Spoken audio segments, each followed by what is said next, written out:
আসসালামু আলাইকুম, আমি নাইম দক্ষিণ কোরিয়া থেকে। অনেকটা মন খারাপেরই খবর।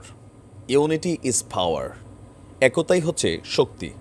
আমরা বীর এবং ইসাল যুদ্ধে দিন শেষে এই পর্যায়ে এসে আমাদের বীরদের মধ্যে যে বিভক্তিটা দেখছি, বিশেষ করে যারা বীরদেরকে পরিচালনা করেন, মানে আমাদের যারা পরিচালকরা আছেন, তাদের মধ্যে যে বিভক্তিটা আসছে, এটা এই মুহূর্তে কোনোভাবেই কাম্য না।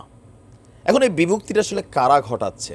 এটা ইসরায়েল ঘটাচ্ছে না, এটা মার্কিন যুক্তরাষ্ট্র ঘটাচ্ছে না, এটা কিন্তু ঘটাচ্ছে খোদ শক্তিশালী আরব রাষ্ট্রগুলা। বীরদের মধ্যে অনেকগুলা পরিচালক আছেন যারা রাজনৈতিক, যে পলিট ব্যুরো যারা আছেন আর কি।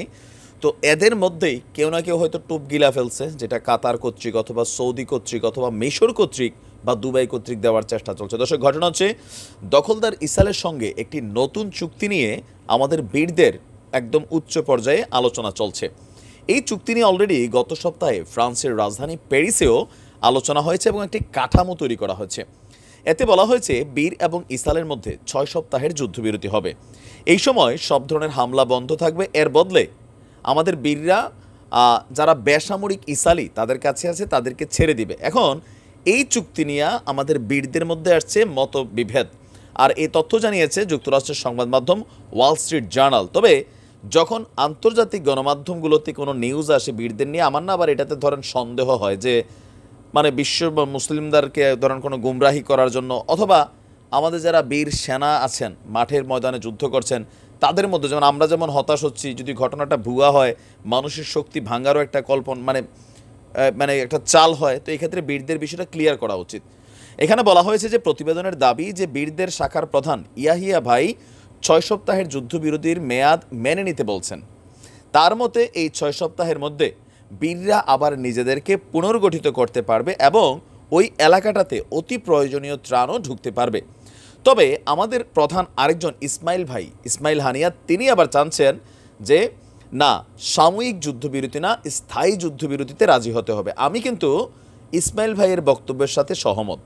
হানিয়া ভাই যেটা দিচ্ছেন এটা কোথাও না কোথাও সাময়িক একটা পজিটিভ রেজাল্ট আসলেও এটা কিন্তু ভবিষ্যৎটা খুবই অন্ধকার, কারণ ইসরায়েলকে বিশ্বাস করার কোনো চান্সই নাই। আর আমাদের ইসমাইল ভাই বলছেন যে স্থায়ীভাবে সব হামলা বন্ধের পাশাপাশি এই এলাকা থেকে সকল ইসরায়েলি সেনাদেরকে প্রত্যাহার করে নিতে হবে। ইসরায়েল নতুন করে হামলা চালাবে না, এই ব্যাপারে আন্তর্জাতিকভাবে নিশ্চয়তা দিতে হবে এবং ধ্বংস করে দেওয়া এই নগরীকে পুনর্গঠিত করে দিতে হবে।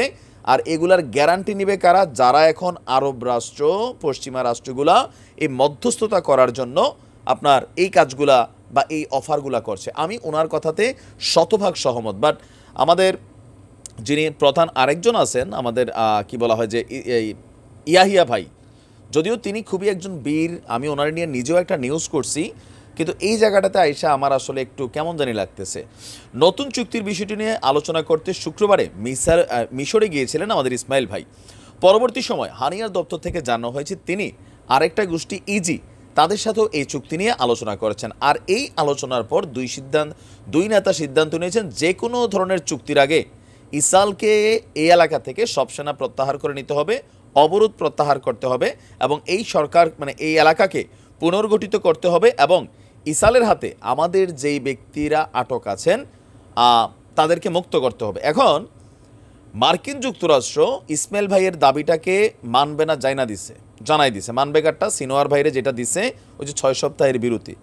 এখন এটা নিয়ে আবার আমাদের বীরদের মধ্যে একটা মিটিংয়েরও আহ্বান করা হয়েছে, যারা পলিট ব্যুরোর সদস্য আছেন। এইটা কিন্তু ধরেন একটা বড় ইস্যু হয়ে যাবে, কারণ অনুসারীগুলা বিভক্ত আছে, এটা মাথায় রেখেন।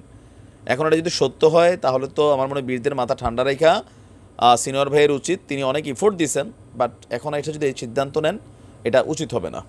দেখা যাক পশ্চিমারা আবার কোন চাল দেয়। ভালো থাকুন, আসসালামু আলাইকুম।